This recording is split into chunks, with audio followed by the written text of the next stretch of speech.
What happens on the other side of grief may be a continuation of grief in the way of this circular process. And through the journey of grief, there can be moments that rise up that may trick someone into thinking they're no longer in grief. And whether that's grief of a loved one, whether that's grief of a life that we no longer live, whether that's grief of something that you thought was going to happen but didn't ultimately happen, whether that's grief of who you used to be, whether that's grief of who you thought you would be.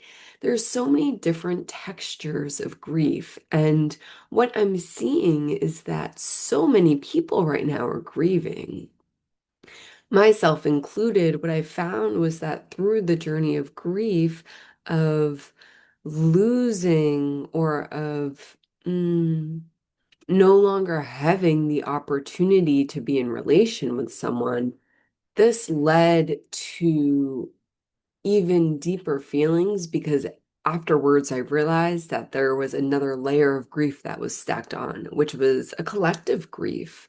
Grief for the peoples who are being murdered, grief for the peoples who are no longer on this planet, grief for the populations of people who don't have the chance to be. So here's the thing is that there can be grief, your own individual grief, and then there can be a much larger grief. But when we're thinking about grief or when we're looking into grief, and right now I'm playing with this notion that comes from a mentor, Keone Hanalei. There's this notion that grief is the completion of a circuit. Grief is the completion of something. So to perpetuate grief is to never allow the completion. I think of this even in the way of honoring those who have passed on. Growing up, I noticed, well, now I noticed, but growing up, there was this pattern, there was this perpetuated cycle of celebrating or mourning, I should say, remembering and mourning and grieving the person who transitioned, the person who has died. And this happens on their birthday, and this happens on the day of their death, of their departure, of their transition. And what I'm beginning to discover is that when this takes place, there is a perpetuation of grief in the room. I think this is why in so many ancient cultures there is a practice or there is a ceremony to honor those who have passed on. And it's in a really specific time of the year, normally during that October time period. And this, I feel like, is to bring all of those together who have transitioned and to honor them, but not in a way of perpetuating the grief cycle, in a way of giving them things, of leaving them treats, of elevating their names, of practicing a state of gratitude for the life in which we live that gets to move forward because of them. So when this is just one example as well, everyone, is when an individual chooses to celebrate and honor and grieve and mourn the individual who has passed on, does that perpetuate the cycle of grief? Does that ever close out the container? It's something to think about. It's something to play with. It's something to experiment with. So this all is fascinating because the conversation today is about an experience I had in Greece when I gratefully had the opportunity to travel there for, it was a short time, a week.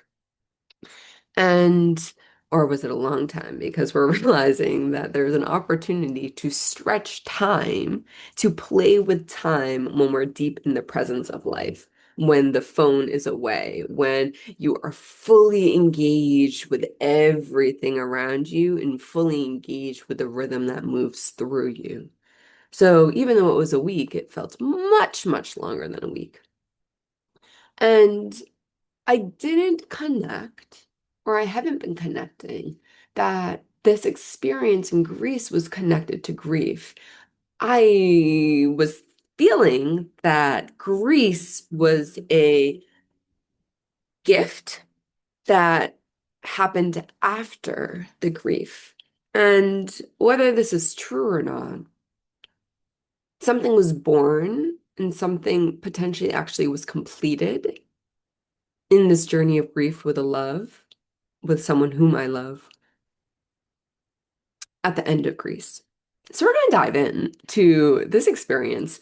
I had the opportunity to travel to the lands of Greece of Pelion. And Pelion, the lands of Pelion are known to be the lands of the summer lands of the Greek gods. So this is where the Greek gods would go and travel for their summer vacations.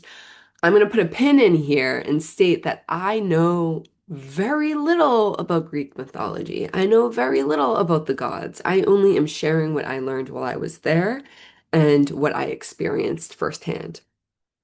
So this information came to me on the second day of being in Greece. It was my first rising in the lands of Pelion.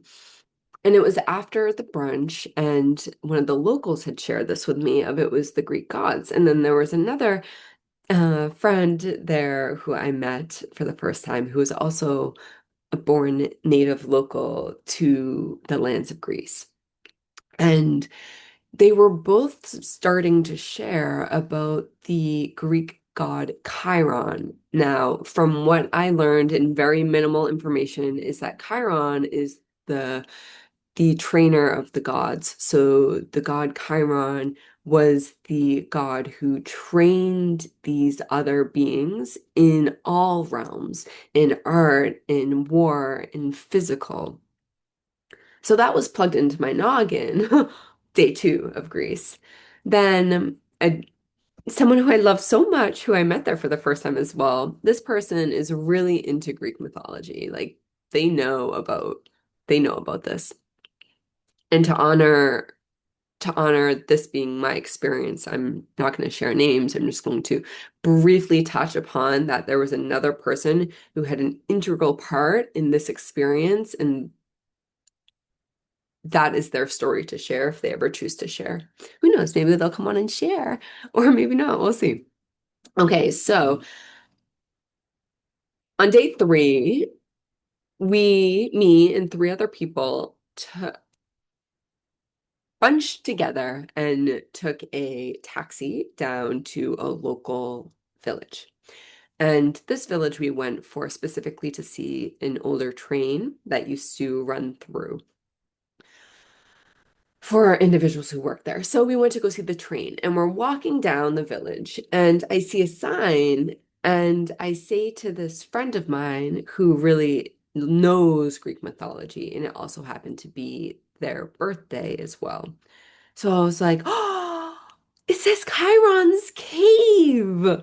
And they were like, oh, I'm going to that. I'm like, yeah, I'm going to go too. And then the other two people we were with were like, yeah, we're going to go too. So we're like, excellent. The four of us are going to go to Chiron's cave. Fast forward, we go to see the train. And we're all the way down. It's like a deep descent down the village, down, down, down, down, down, down, down. And there's a sign that says Chiron's cave. And I was like, okay, so this person started to walk to that direction. And then I filled my waters at the local fountain. I'm like, yum, yum, yum, yum, love waters. Gratefully, I did too. So I filled the waters and then I start walking. And then the other two people were like, well, I need to go fill my water. So we're going to go and then we're going to meet you there. We're like, okay, cool. Sounds awesome. So they leave. So it's just me and this other person, this lovely human that I met in Greece.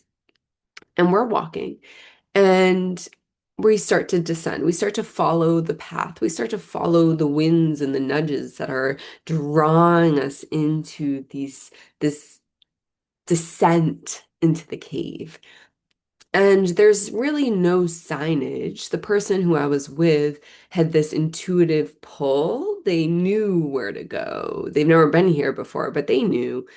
And so we're going. At one point, it was a fork. So we leave like a rock cairn and a little sign for our two friends saying, like, go that way. I don't have my phone, everyone. If you listen to the last episode, it's in the phone is off and not on my person. But this other person has their phone. But it's kind of like wishy-washy service. So we're going down and down and down and down and down and down and down. And if you have ever been to the Santa Cruz Mountains, if you have ever been to Big Sur, it's very similar. There's a super Northern California type land. It took me way by surprise. I did not expect that from these lands of Greece, but it's very much like Northern California. And talk about a warm hug. And now I'm realizing how this does connect to the grief in a way, because this human I love does live in just in the West Coast area. And noticing that there's this connection now, like the lands held me in the potential completion of this grief, even though it was so separate. Anywho, so we're walking down, and at a certain point, I'm like, hey, friend, do you want to like, are you okay to keep going? Because you're going to miss your massage potentially. And they were like, yeah, I'm gonna keep going. We're already here because they had a massage book. So we're like, okay, cool. We get to a point where it crosses a little bridge and it crosses over the waters, like a stream slash river. I briefly mentioned in passing I would like to go in those waters when we come back. Cool, noted. So we keep walking. And then right when I started to feel like a little bit, ooh, we should turn around. We're in the middle of nowhere. What if something happens? Like, it started to feel like a little eerie. I was feeling a little something in the body. But right when that happened, the sign for Chiron's cave popped up to go left. Nobody is around. We haven't seen one person since the moment we separated from the other two friends of ours. So we're going. And then my friend is in front of me, and they turn around and then they look back at me, and I can see that they're entering the entrance of the cave. Now, the remainder of the story is completely through my perspective, of course. So may that be noted. So what I see is that my friend enters the cave and they slowly enter and then they scrouch down. And what I am seeing is the floors of the cave, the earth of the cave looks like quicksand. It's a sand-like material and there's divots, there's holes almost. I've never seen quicksand, but I really truly felt like the grounds were going to suck someone in if they weren't careful. So that was one of my first observations. I walk in and there's a veil. And the veil, you know, when you enter a cave and the temperature drops? Yeah. Okay, this time's like a zillion. The veil was a very distinct temperature drop, chilling. And I had an experience, and one day I may welcome my dear loved one on to share this experience with us all who are listening. The experience happened in Sedona, Arizona, and the experience, as years pass on, just leaves me really feeling not comfortable with what took place. And ultimately, what it is feeling like an entity or feeling like an energy or feeling like something has taken over the body without you knowing what is happening. So that's happened in the past. And I've also been informed when I am receiving mushroom that I do channel and I don't really know what's happening. And then people always name it. They're like, oh, Renee, you're channeling. So I acknowledge that there is something that moves through my physical vessel. And in the past, I wouldn't know when it's happening. Now that tuning, that frequency of awareness is much sharper. So I do have a sense of when it's happening. And I also have a sense of when then calling to really ground the self and bring white light around is important. This was one of those times. So I entered the cave, and one of my first thoughts was, ooh, white light. Like this is my body. This is the body that I chose to reside in, and nothing can penetrate this. This experience that happens in the cave is going to be, yet nothing is going to move through my physical form because it's white light. It penetrates anything else. It reflects back anything else that seeks to enter. So that was one of the first things that came through with the mind, was the white light, the protection. And I use that word very loosely because I it's my belief in this moment in time that we don't need to protect the self from anything. I don't need to surround myself with white light. Just by simply being me, I feel that that is enough. Yeah. So then the next thing was I was going to touch the rock, but dear sis Charmaine has taught me, and she was also on an episode in season one. She taught me that anytime that we are engaging with another, we always ask first, ask for permission, and then in the same breath, anytime that we receive something from something, we offer something of ourselves. For example, this rock, this cave, I went to go put my hand on the rock, but before I touched it, because that's a living, the rock is living, everyone. And if you're a rock climber, I'm would hope you have at least experienced a little bit of this, is that rocks are very much alive, and there's wisdom, and there's memories that pulse through the surface. It's not just part of Gaia. It's a living form. So just as you wouldn't hug someone that didn't give consent, the rock, I went to go place my hand on, but in my mind, I say, "Can I touch you, rock?" No. Okay. So I just hovered. I did not touch, I hovered. I was still offering love, and I was still presenting myself to the cave. And this was all, consider this slow motion. We're moving very slowly. You enter the veil in time. And then after I hover, I'm still hovering, I hear in the mind, tread with caution, tread with caution, tread with caution, tread with caution, over and over and over and over and over again. I verbalize it to my friend. I said, I'm hearing tread with caution. At this point, from my memory, they haven't looked at me. They've entered the cave and they haven't looked at me at all. And that was the majority of my experience in this cave, is my friend only made eye contact with me maybe like twice in the entire duration of time we were there. So then they're still scrouching down and connecting in the way that they're connecting. And I see them pick up a rock. And in the middle of the cave to the right, so you enter the cave into the right about 2 o'clock, 1 o'clock, more like 2 o'clock, there is a large rock spiral on the earth. This was really remembrance. This brought a remembrance as well of Sedona in that experience I was sharing. That was there as well, a large rock circle spiral. So I acknowledge that. And then I'm feeling a lot. I turn my body, my back is to the spiral and my friend, my chest, my heart is to the entrance of the cave, and I start to breathe. I'm starting to feel a lot of energy. I'm starting to feel really uncomfortable. I'm starting to wonder if it's okay to be here. So I'm moving the energy. I'm doing big inhales and audible exhales, big inhales, audible exhales. I'm moving my hands to allow whatever is seeking to be known to not meld with me.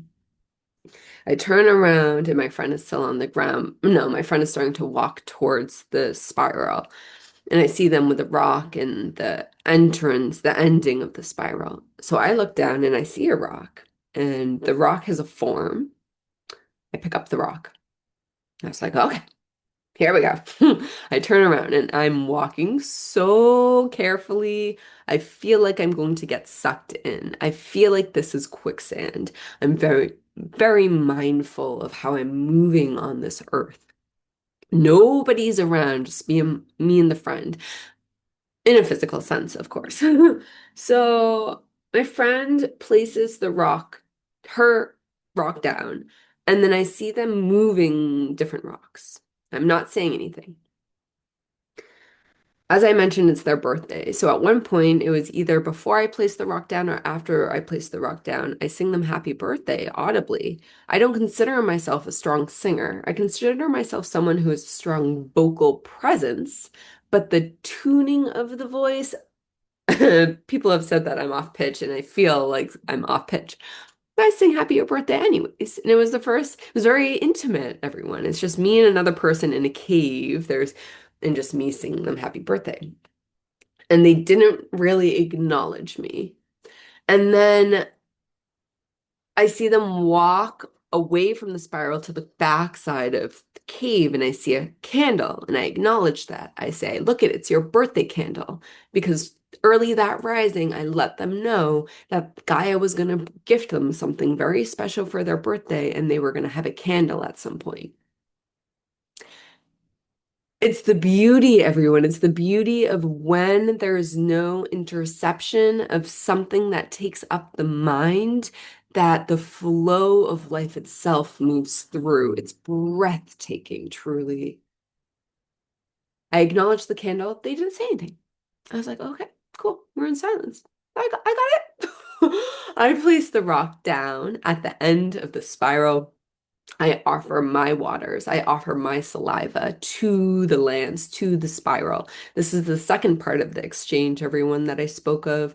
Sis Charmaine has taught me that whenever we receive something from something, we give as well. It's reciprocity, everyone. It's extremely important. It's the nature of life itself. So anytime that we receive a shell from the oceans, anytime that we receive a piece of earth from the woods, anytime that we are receiving from Gaia, we offer. We offer hair, we offer saliva, we offer breath, we offer.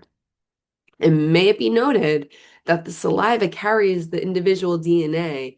And if you may know that waters are memory keepers. Waters hold memory. So the saliva is not only the DNA of the individual, the saliva is also the memory, the documents of all that lives within you. It's a huge contribution. It's massive. It's, in my heart and mind, quite possibly the most potent contribution someone can make is the saliva to the lands. So I offered saliva to the spiral. And then I start to walk. And at this point, me and my friend, we pass each other, but there's still like no eye contact. And I find it weird. I'm like, why aren't they making eye contact with me? So I start walking counterclockwise the spiral. They start kind of like leaving the cave. They didn't leave the cave, but they move in that direction.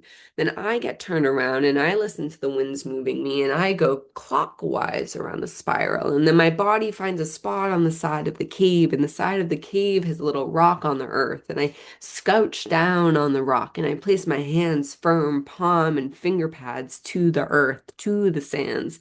And I push my hands into the earth, and I hear, open your heart, straighten your spine. Open your heart, straighten your spine. So I open my heart and I straighten my spine, and all of a sudden I start to breathe. I start to exhale. It becomes guttural. It becomes reptilian. It becomes ancestral. It pulls from the depths, everyone. It came to a point where it felt like it wasn't my voice anymore. It felt like it was something that was releasing. And it was powerful. It was powerful. And what I remember is that it was deep, guttural, and long.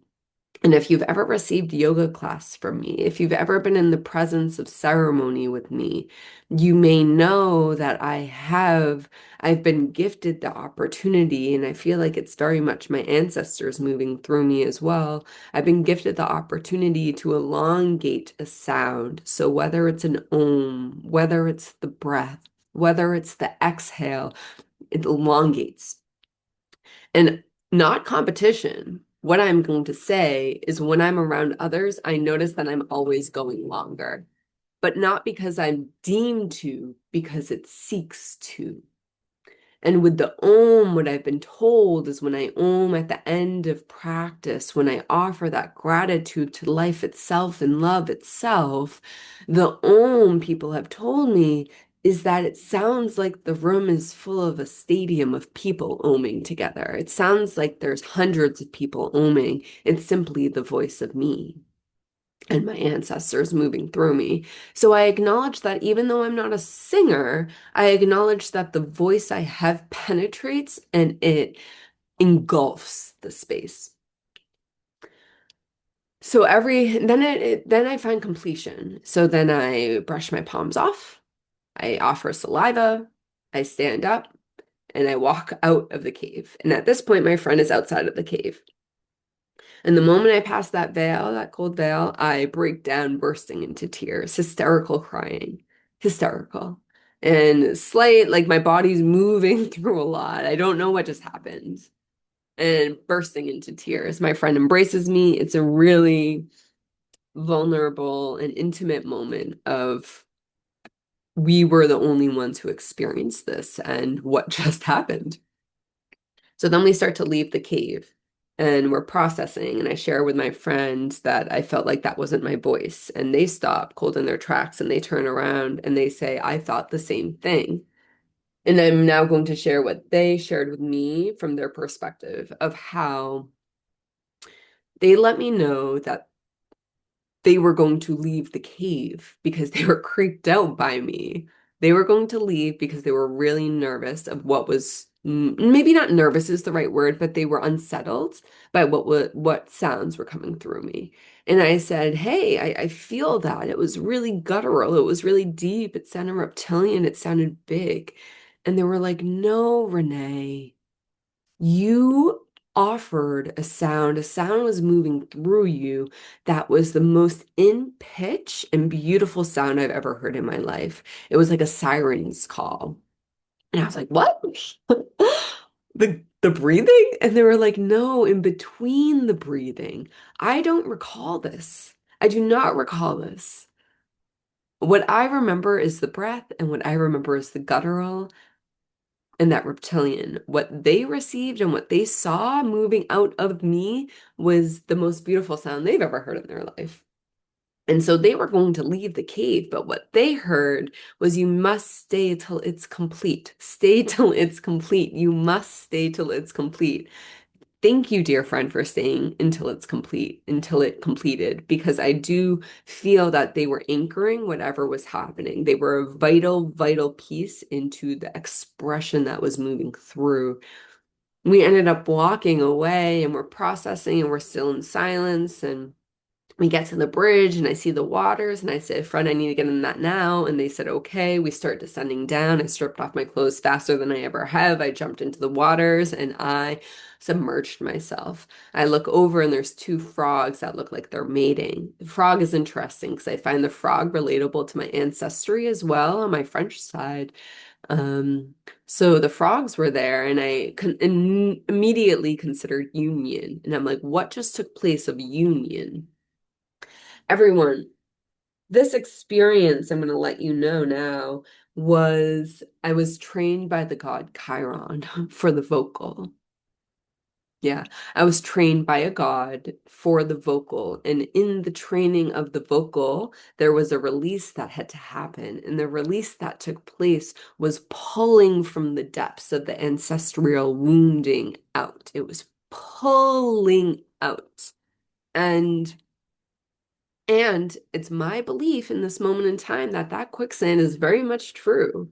And you may know or you may believe this, that time collapses on itself. Time is happening at the same time. It's all happening at this moment. So the god Chiron was very much there with me.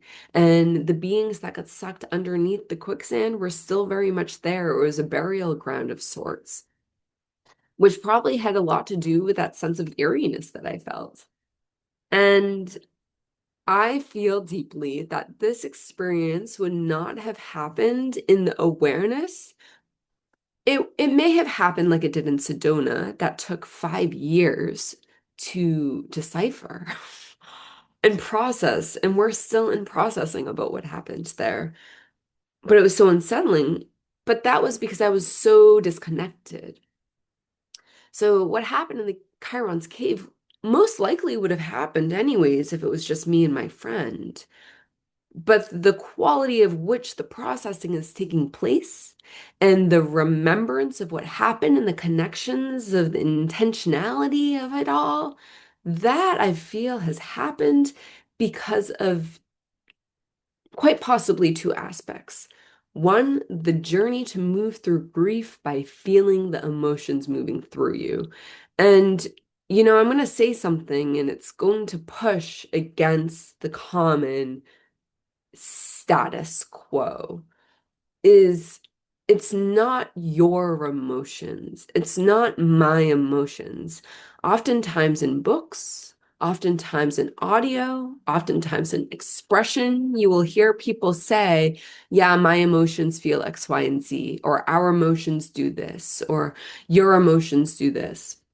I don't believe that one bit. I believe that emotions move through us like currency and it's not ours. It's simply emotions that move through.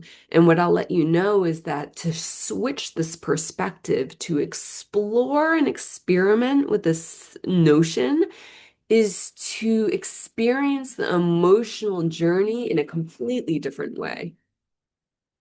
Completely different way. So when you're moving through grief and when you're experiencing the emotions that move through you, you're not identifying with the emotion as yours. You are identifying with the emotion as something that is a gift to be felt and then to have it move on. And you don't dictate it. This is something else that happens. It's not yours, so you can't dictate when it moves through you. It's something that moves through you, so it dictates itself. Sure, you can elongate a certain emotion. If you're feeling depressed or if you're feeling sad, there's something chemically happening in the brain that is having those feelings take place, but then you can perpetuate that and have it elongate. You can sustain a certain emotion, but you can't change when something happens. I feel like there's a slight distinction there. So when you move through the journey of grief, you're experiencing many different emotions moving through you. Sometimes you're experiencing multiple sensations at the same time. And sometimes you're experiencing just one and it's really, really big. And it lasts and then it moves away. When we're not disassociating, turning to TV, turning to alcohol, turning to substances, turning to the phone, turning to sex, turning to anything that gets you out of the body. Sure, some of those can bring you in the body, but there's a difference, and you know the difference. You know the difference. I'm not going to explain it. And when you're moving through that grief journey and you're not disassociating and you're allowing the feelings to move through you, you get to a place of clarity. What I'm seeing right now is envision a pipe that's really murky, really murky. But then you find baking soda and vinegar, and you put the baking soda and vinegar in the pipe. And it takes a second. It looks really abrupt at first. It bubbles, it bubbles, it bubbles. It may not clear. The water's moving through. It feels really aggressive at first. And then all of a sudden, there's clarity. It cleans it. Maybe that's what grief is like. It's a pipe and it's murky. And a situation happens and it bubbles and you feel like it's the end of it all, or you feel like it's the beginning of it all. You feel like you're not going to be able to get out of it. It's just there, bubbling, and it's may even be overwhelming at points. But when you continue with bravery through that journey out of curiosity of what this is for and not even what if it's for, you're moving through it with curiosity of simply feeling what's being presented to you. There comes a point where it goes, shloop, clarity. And Chiron's cave and the training that happened there for my own physical body and my own lineage I feel took place because of the clarity that happened by me moving through the grief. Something else happened is the cell phone. Entering Greece and very, very intentionally, this was not passive. very intentional decision to turn off the phone and put it in the closet, that that synced my body up in a way that I've never experienced before. Granted, I was born in the 90s, 1990. So I was raised with the computer. I remember taking typing classes in elementary school. I remember having computer classes in elementary school. And then we were raised with with the first cell phones. And so technology, even though we were the last generation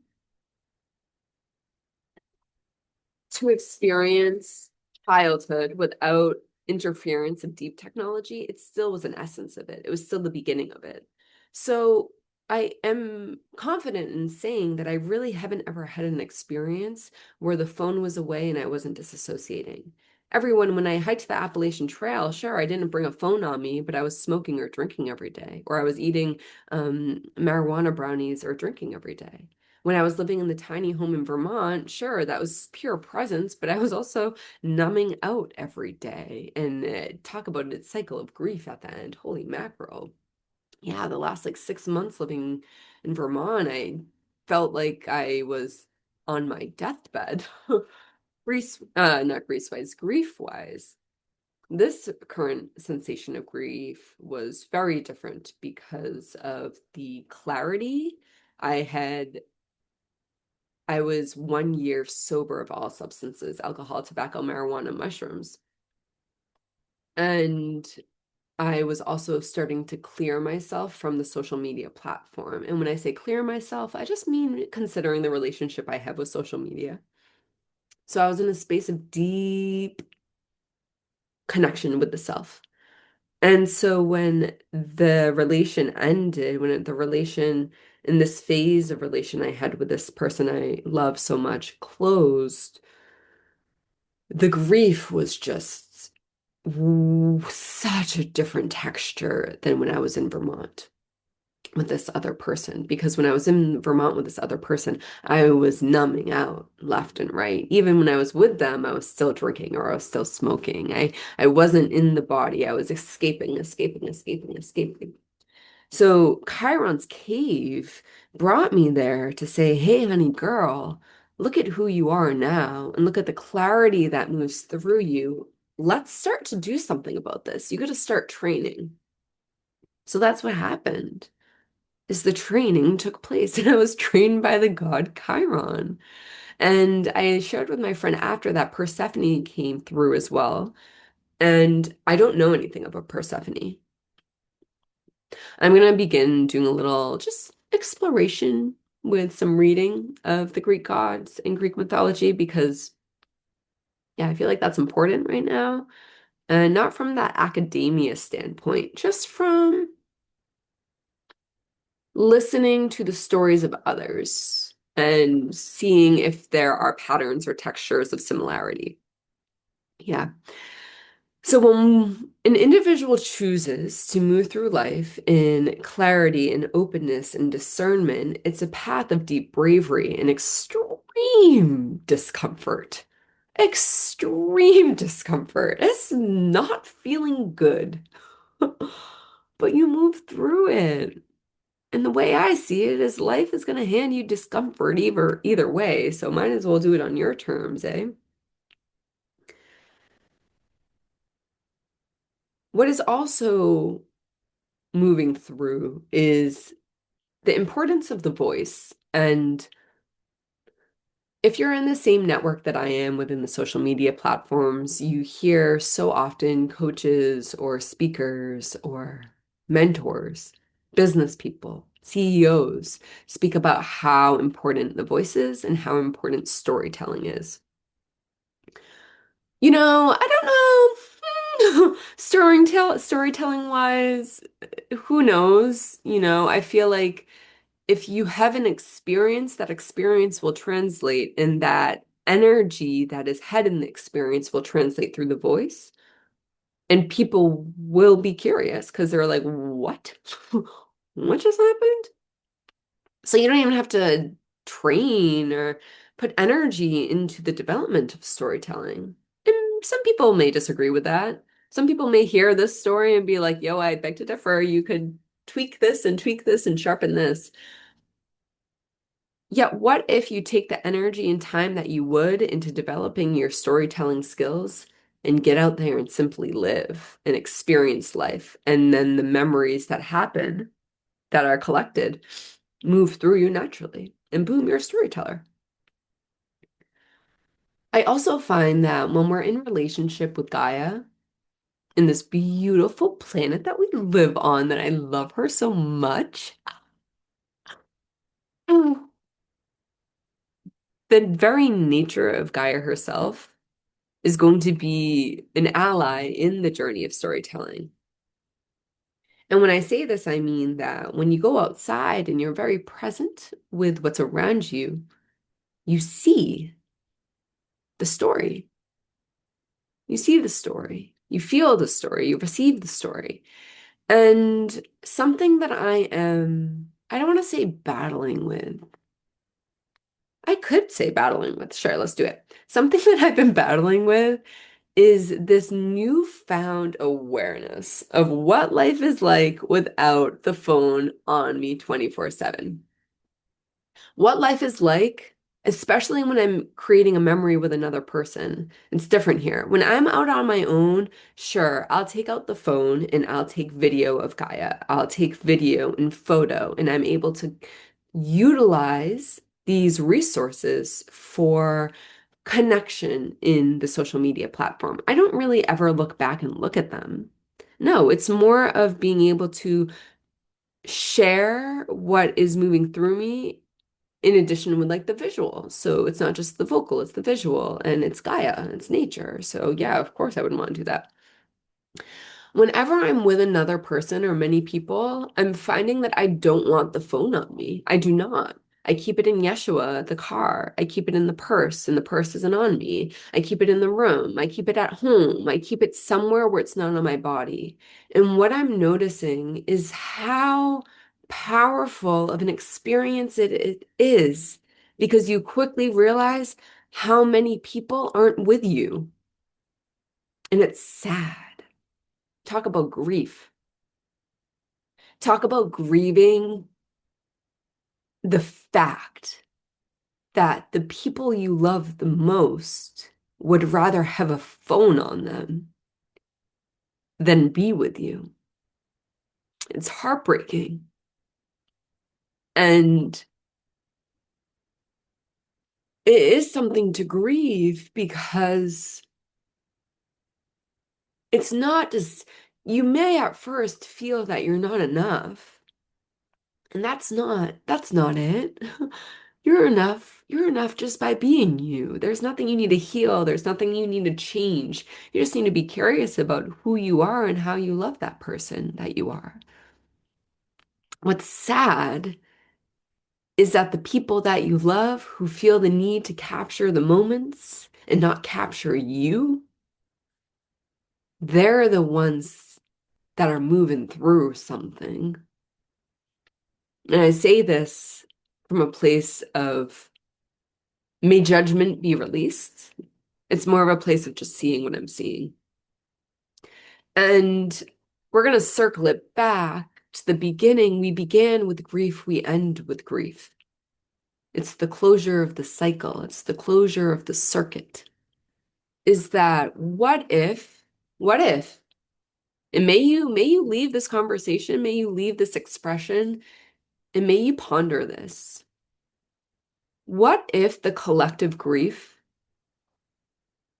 is deeply rooted in the daily disassociation of the self through the use of the cell phone?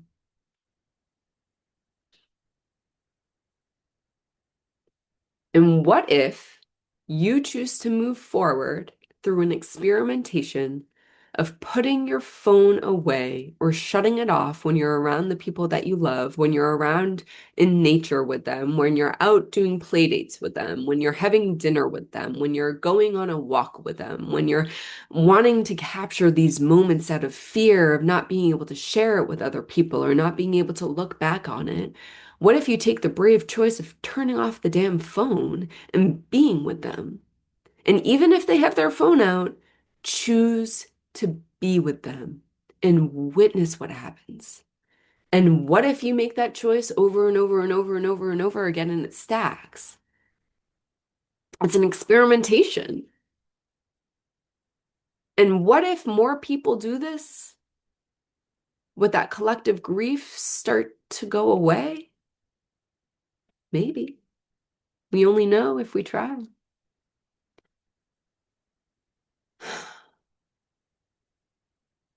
Mm. Thank you, thank you, thank you. I'll see you when I see you. Toodles for poodle.